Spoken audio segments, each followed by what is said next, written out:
I was working at a financial firm in New York City with a bunch of very smart people, and I had a brilliant boss I much admired.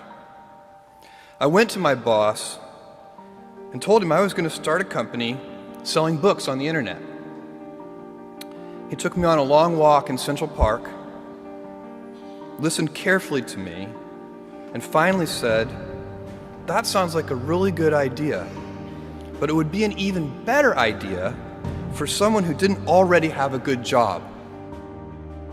You can have a job, or you can have a career, or you can have a calling.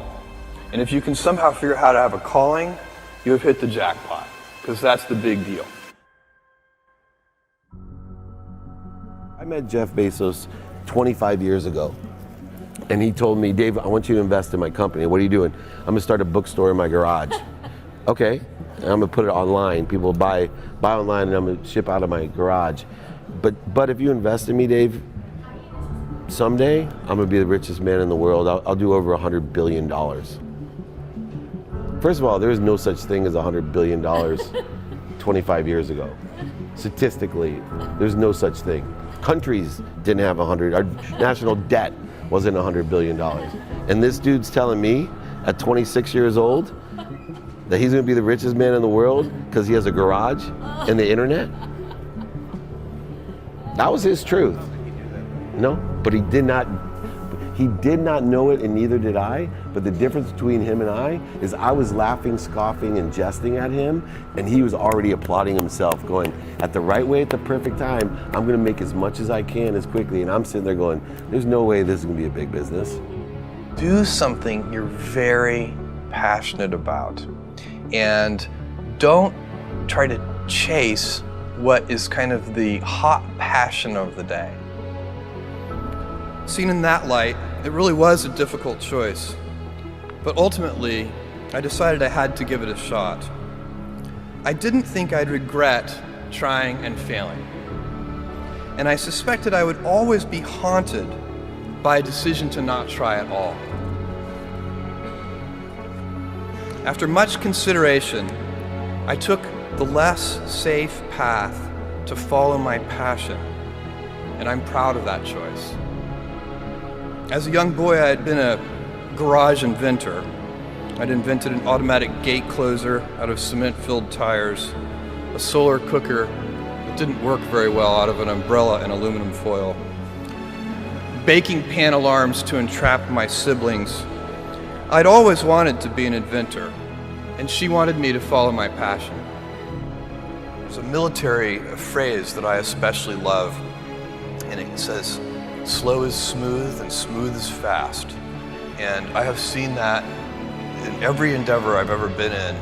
That's the kind of thing that really allows you to make progress. You know, you get certain gifts in life and you want to take advantage of those, but I guess my advice on adversity and success would be to be proud not of your gifts, but of your hard work and your choices.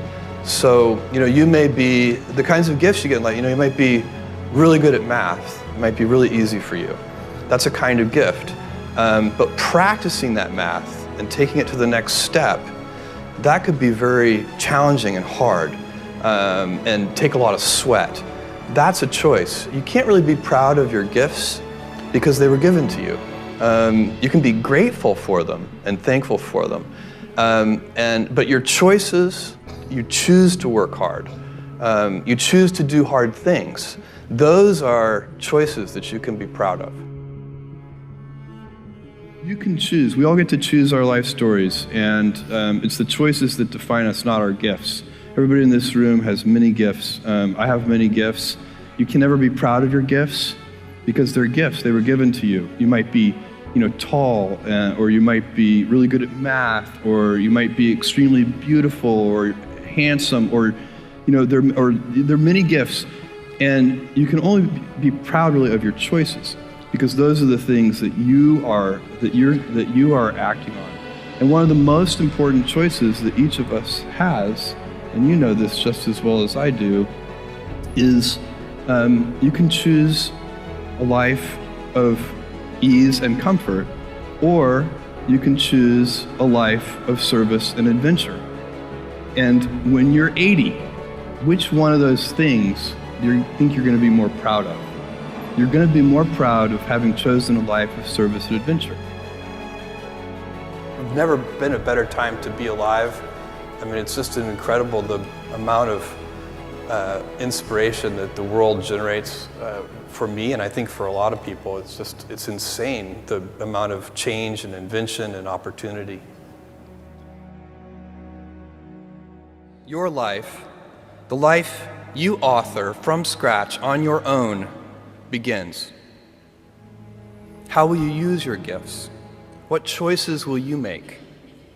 Will inertia be your guide, or will you follow your passions? Will you follow dogma, or will you be original? Will you choose a life of ease, or a life of service and adventure? Will you wilt under criticism, or will you follow your convictions? Will you bluff it out when you're wrong, or will you apologize?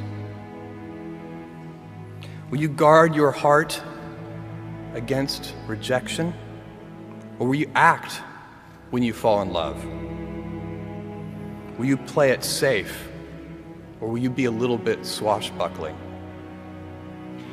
When it's tough, will you give up, or will you be relentless? Will you be a cynic, or will you be a builder? Will you be clever at the expense of others, or will you be kind? Every time you figure out some way of providing tools and services that empower other people to deploy their creativity, you're really onto something. You know, you're very lucky if you have a career. A lot of people end up with a job. If you don't love your work, you're never going to be great at it. Jules Verne, Mark Twain, Galileo, Newton, all the curious from the ages would have wanted to be alive, most of all, right now. As a civilization, we will have so many gifts, just as you as individuals have so many individual gifts as you sit before me. How will you use these gifts? And will you take pride in your gifts or pride in your choices?